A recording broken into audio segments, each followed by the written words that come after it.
personally, of course, is the shirt problematic, of course. But it's like she needs to pick her lane. Either she's gonna stay in her capitalist imagery and Americana for life. Yes, let's go to war with Iran, kind of. You know what I mean.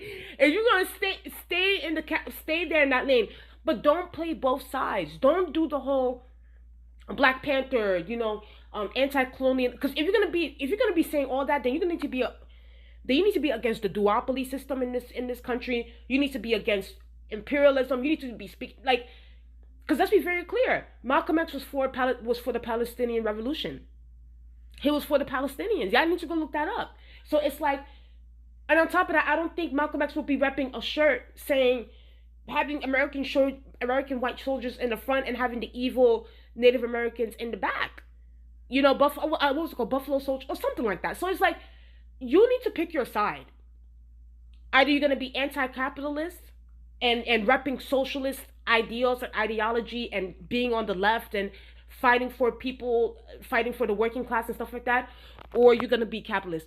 Here's the thing: when you look at people like Rihanna, and this is why I also noticed that Rihanna's also getting a little bit of backlash because like they're saying that her Puma is associated with the Zionist regime, and that sort of thing. But here's the thing: I've never seen Rihanna rep like some leftist, like socialist, like anti-colonialist stuff the way Beyonce and Jay-Z have done.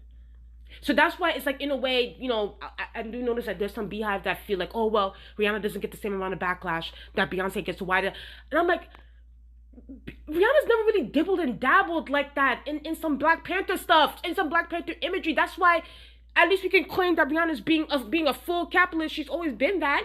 She's never really used imagery of like Malcolm X, or used quotes of Malcolm X, or used like Black Panther imagery the way Beyonce did. And Beyonce leaned heavily on that.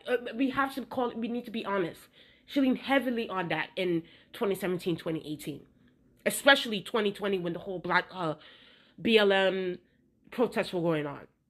So it's just like, Beyonce just needs to pick her lane. Either she wants to be a full-blown capitalist, repping Americana, on some like patriotism kind of thing, or she's going to be on some like anti-colonialist, fight to the death, F these, imperialists and apartheid and stuff. Like, she needs to pick her lane and stay there.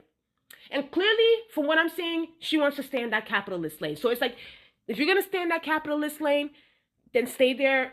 Don't dibble and dabble in shit where people on the ground are like fighting for their lives and fighting to have like this system to work for the working class people.